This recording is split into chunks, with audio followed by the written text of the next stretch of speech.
Oh hey guys, in today's short video we're going to explore a bit of the P&E Railroad, the Poughkeepsie and Eastern, which ran from Poughkeepsie up to Stissing Junction and then on out into Millerton.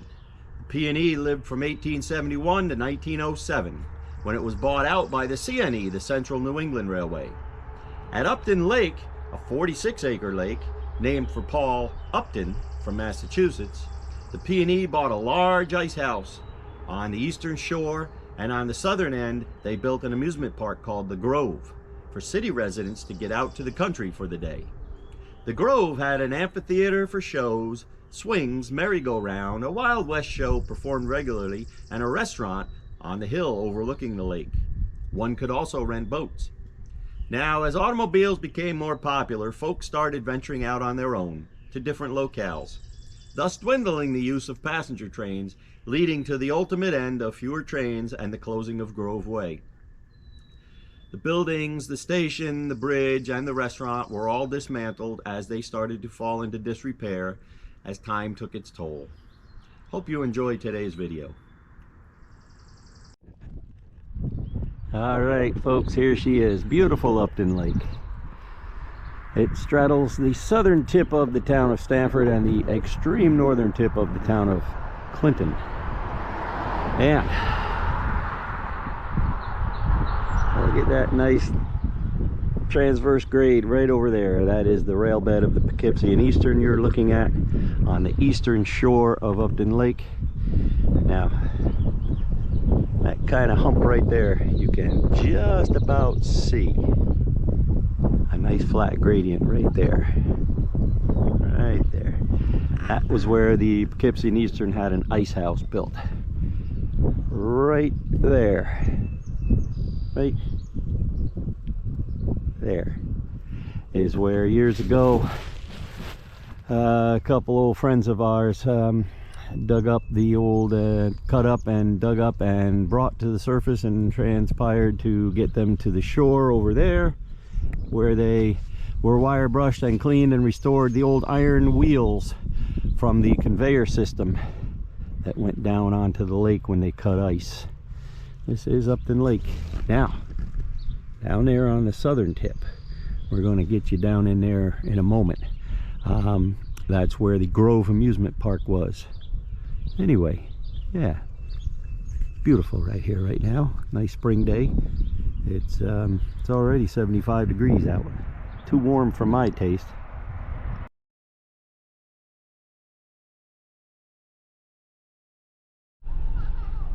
Grove Way, that's what you want to look for. Okay folks, Poughkeepsie and Eastern, that's heading southbound back towards Clinton Corners.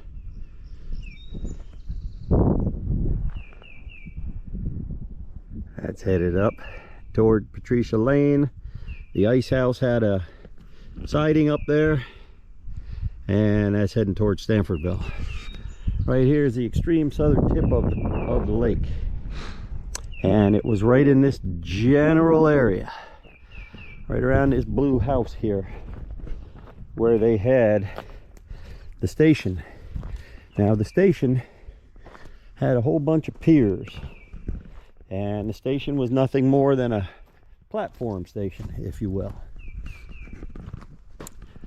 So somewhere up in there, when we get permission in the spring, pardon me, the pollen is horrible today, I'm very sorry, we're going to look for remnants of any possible remaining piers, footings, that sort of thing, posts. But we are at the end of Grove Way here. This is the end of the lake, and it does go up that way. This is an outlet channel. Now, this little bridge that comes over here, this has always been here. Not that concrete one. Had a beautiful stone abutment here. This was a walking path. This was more than likely the path that they would take to get up into the amphitheater and the actual Grove picnic site itself. This is all modernized, but it was also stone laid. Some of those lower ones may be original, but I don't know. Now right on down here is Brookowski property. Oscar and John and Dot up there. Okay, I do know that this can be controlled down yonder to raise and lower lake levels at certain times.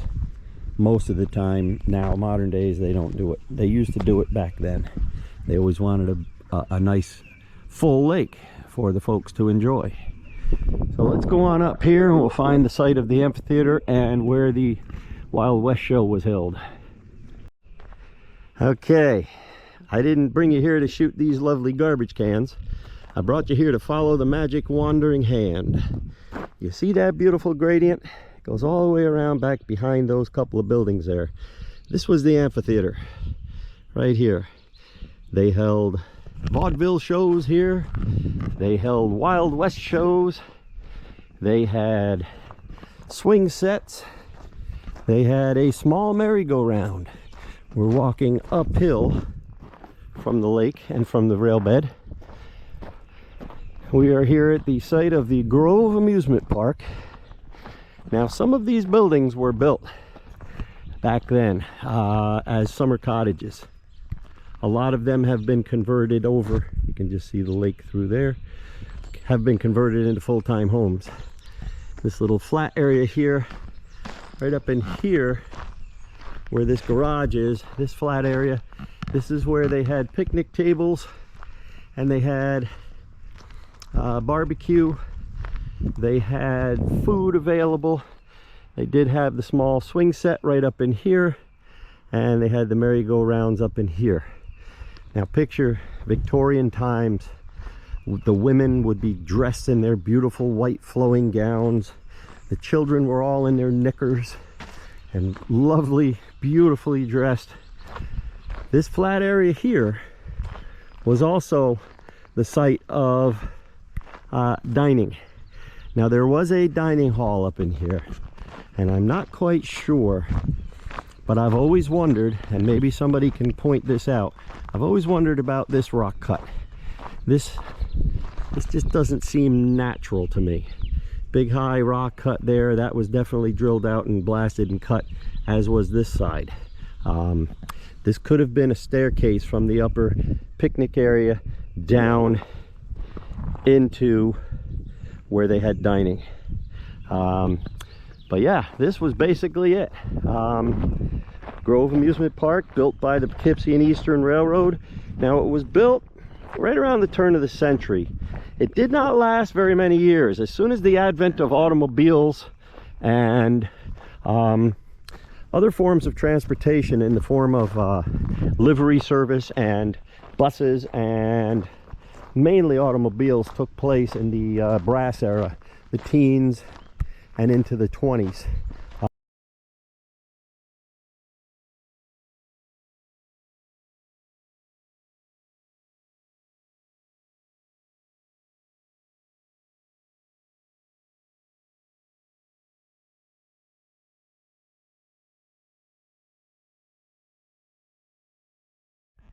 Okay, you're following along.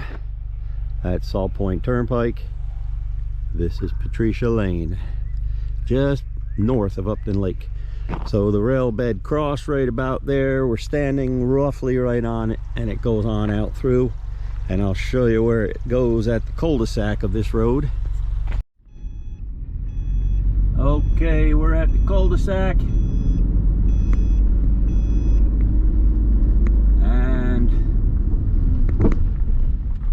there it is. P&E, right on down. Private road. For those of you following along, it goes on out through this farmstead, and we'll pick it up here in a couple of seconds. About where that shed is. And it's on that other side of that pond. Cuts right through there by that big maple. We're heading south or west on Salt Point, and now we pick it up pretty clear. This guy's got all his equipment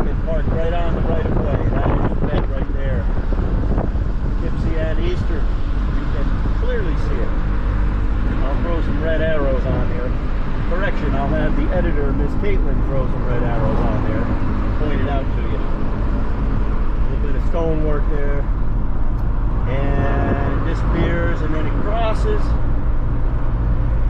Salt Point Turnpike. It's still following that. We're coming into the obverse here where it crosses Salt Point Turnpike. Right about here, and it goes to all right, Salt Point Turnpike, headed east. This little triangle here, Market Lane. This was Willow Brook.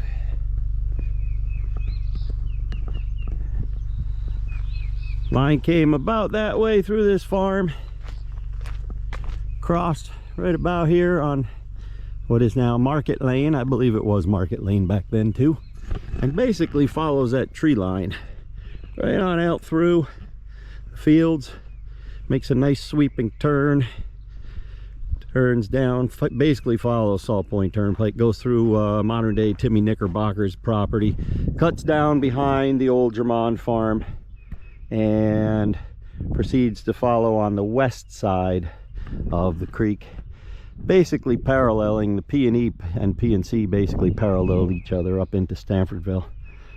Yes, yes, this old gem was here at the time. Now they got a nice stockade fence.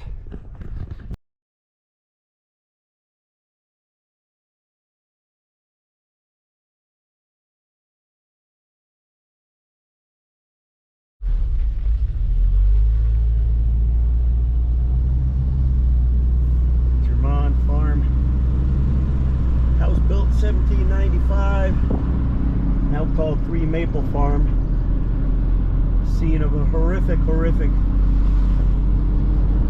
unsolved murder in the 1930s.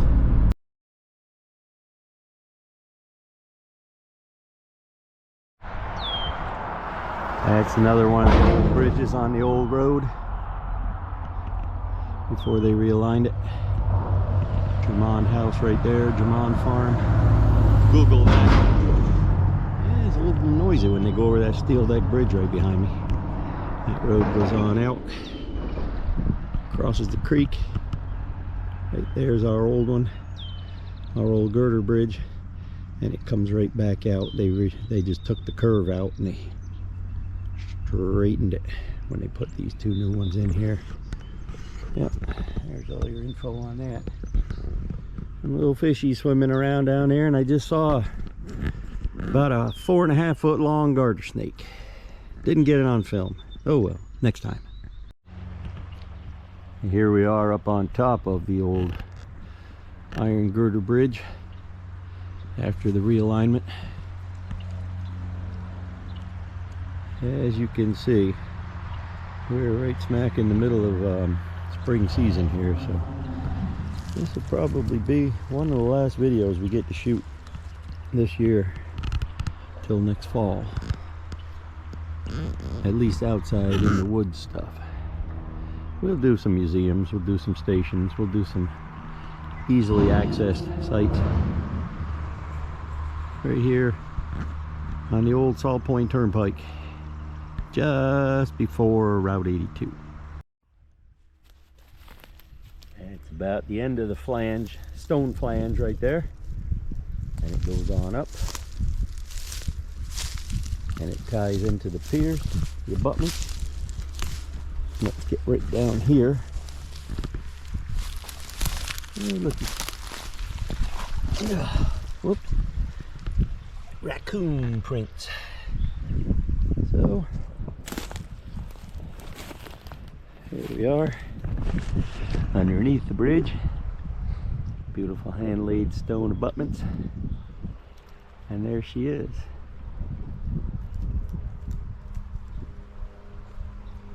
Salt Point Turnpike realignment.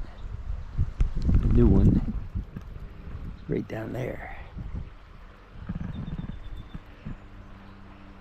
That's the Germond farm up there. You can read all about that on your Google machines. Sad, sad story. Alright, let's move on. Right here is the roadbed. The iron bridge is back that way, and we're going to walk it back towards Salt Point Turnpike. It's the original road. Perhaps it was called the Salt Point Plank Road. Not quite sure.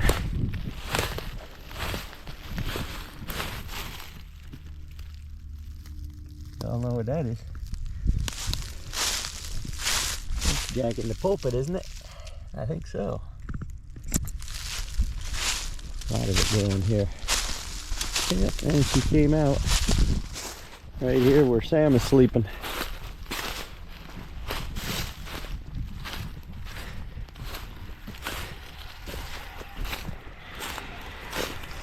And she turned, went on up that way. Okay, we came out a little farther onto Salt Point Turnpike, almost to the end at Route 82, just south of Stanfordville. And here we have the P&C, where it crosses Salt Point Turnpike, just down the hill from Darling Sand and Gravel. And let's get out of the road before we get hit.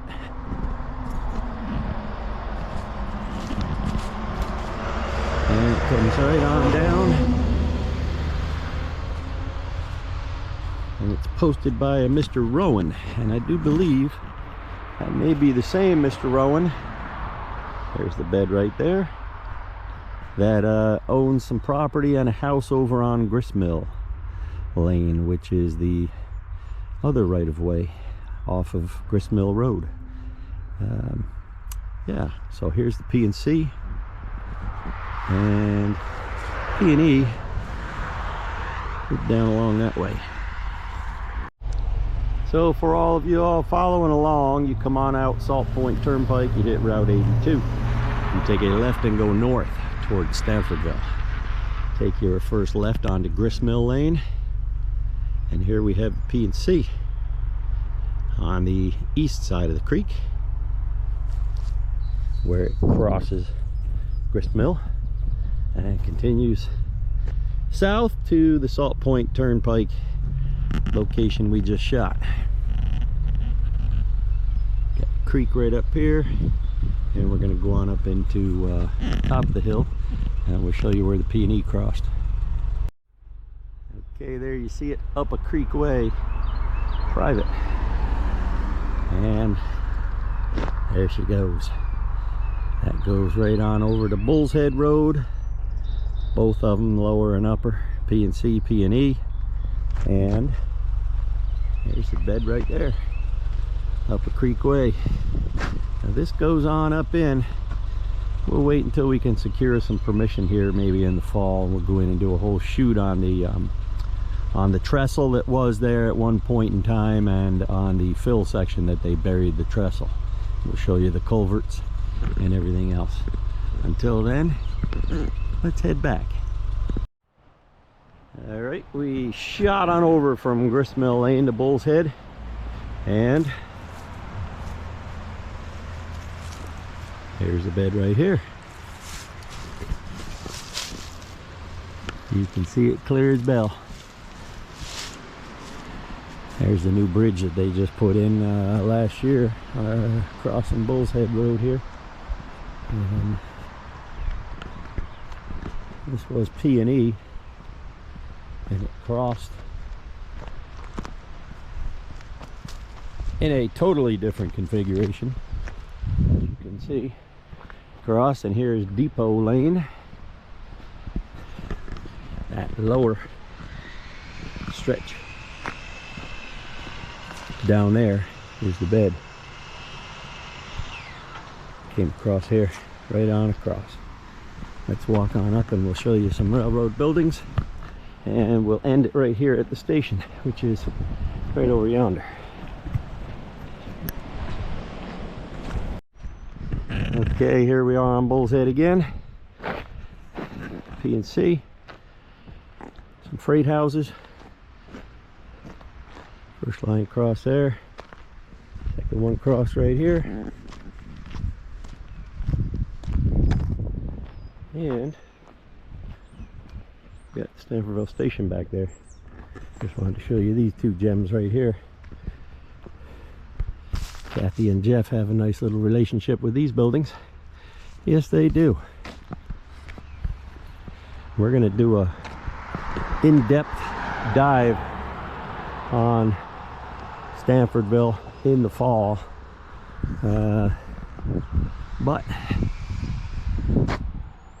Stanfordville, right there, you can see the letterboard. That was the passenger station. Freight stations and passenger stations always were side by side. We had lumber yards here, we had a creamery.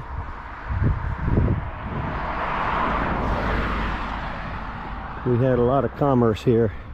There were 3 rail lines through Stanfordville. Poughkeepsie in Connecticut, Poughkeepsie in Eastern, and the Newburgh Duchess in Connecticut. All 3 played a very important role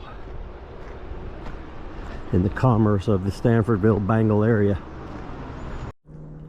Well, now this was a quickie, last minute, foliage is a poppin' video of the P&E town of Stanford. Let's call it the southern section. Upton Lake, Willow Brook, and Stanfordville. Next fall, when the foliage dies off, we'll pick up where we left off. Until then, stay tuned for some more exciting Lost Rail Beds episodes coming your way real soon. We're going to do stations, we're going to do concentrated locales where we don't have to fight bees, snakes, poison ivy, and foliage. Thanks for coming along for the ride, and we'll catch you on the next one.